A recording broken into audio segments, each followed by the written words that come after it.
हागर Bible में एक कम ज्ञात लेकिन अत्यंत महत्वपूर्ण पात्र अब्राहम की पत्नी सारा की मिस्र की दासी थी। उसकी कहानी जो मुख्य रूप से उत्पत्ति 16 और उत्पत्ति 21 में मिलती है, पीड़ा, ईश्वरीय हस्तक्षेप और ईश्वर की अटूट देखभाल की कहानी है।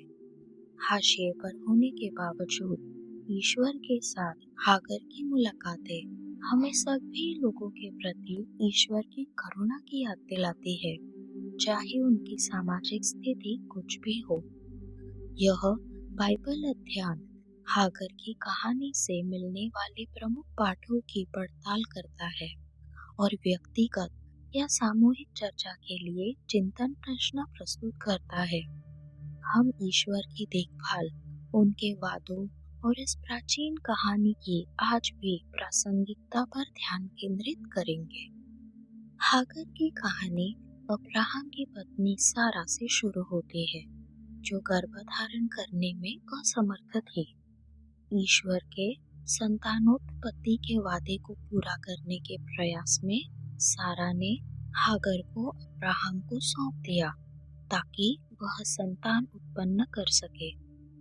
हागर गर्भवती हो जाती है, लेकिन उसके मन में सारा के प्रति घृणा उत्पन्न होने के कारण तनाव पैदा हो जाता है और सारा उसके साथ कठोर व्यवहार करती है। इससे हागर जंगल में चली जाती है। अपनी हताशा में ईश्वर एक स्वर्गदूत के माध्यम से हागर के सामने प्रकट हुए। उन्होंने उसे सांत्वना दी, वादा किया कि उसका पुत्र इस्माइल एक महान राष्ट्र का पिता बनेगा और उसे अब्राहम के घर वापस भेज दिया। हागर बाइबल में ईश्वर का नाम लेने वाली पहली व्यक्ति है। उन्होंने ईश्वर को एल रोय कहा, जिसका अर्थ है वह ईश्वर जो मुझे देखता है। यह घटना संकट में पड़े लोगों के प्रति ईश्वर की गहरी देखभाल और ध्यान को दर्शाती है। उत्पत्ति की पुस्तक में इसहाक के जन्म के बाद जो सारा का पुत्र था, सारा ने हागर और इस्माइल को विदा करने की मांग की। एक बार फिर हागर खुद को जंगल में पाती है, लेकिन परमेश्वर उसके पुत्र की पुकार सुनता है और उसे पानी प्रदान करता है। वह हागर से किए गए अपने वादे को दोहराता है और उसे आश्वासन देता है कि इस्माइल एक महान राष्ट्र बनेगा। हागर की यह घोषणा, आप ही वह ईश्वर है जो मुझे देखते हैं, ईश्वर के स्वरूप के बारे में एक गहन सत्य को प्रकट करती है। ईश्वर दूर या उदासीन नहीं है, वे हमारे संघर्षों, पीड़ाओं और चुनौतियों से भली भांति परिचित है। ऐसी दुनिया में जहां लोग उपेक्षित या भुला दिए जाने का अनुभव करते हैं, हागर की कहानी हमें आश्वासित करती है कि ईश्वर सब कुछ देखते और समझते हैं। यद्यपि हागर और इस्माइल अब्राहम के साथ मूल वाचा का हिस्सा नहीं थे, फिर भी परमेश्वर ने उनसे वादे किए थे।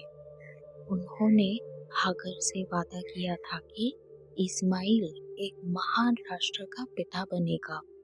यह परमेश्वर की समावेशिता और निष्ठा को दर्शाता है। जटिल और कठिन परिस्थितियों में भी परमेश्वर के वादे पूरे होते हैं। सारा का हागर को शामिल करने का निर्णय यह दर्शाता है कि जब हम परमेश्वर के समय को लेकर अधीर हो जाते हैं, तो मामलों को अपने हाथ में लेने के क्या परिणाम होते हैं। परिणाम स्वरूप उत्पन्न संघर्ष परमेश्वर की योजना पर भरोसा रखने के महत्व को उजागर करता है, भले ही उसमें देरी होती प्रतीत हो। हागर की कहानी हमें याद दिलाती है कि ईश्वर से कोई भी छिपा नहीं है। वह एल रोई है, यानी वह ईश्वर जो सब कुछ देखता है। निराशा, अस्वीकृति या अकेलेपन के क्षणों में हम विश्वास कर सकते हैं कि ईश्वर में न केवल हमारे दर्द से अवगत है, बल्कि हमारे साथ है और हमारी ज़रूरतों को ऐसे तरीकों से पूरा करता है जिनकी हम अपेक्षा भी नहीं करते। हागर की तरह हम भी अपने जीवन के कठिन समय में ईश्वर से मिल सकते हैं और पा सकते हैं कि उनके वादे सबसे चुनौतीपूर्ण परिस्थितियों में भी सच्चे हैं। हागर की कहानी हमें सिखाती है कि हम दूसरों को, चाहे उनकी स्थिति कैसी भी हो, उसी करुणा से देखें जो ईश्वर हाशिए पर रहने वालों के प्रति दिखाते हैं और हमें उनके समय और प्रावधान पर भरोसा करने के लिए आमंत्रित करते हैं।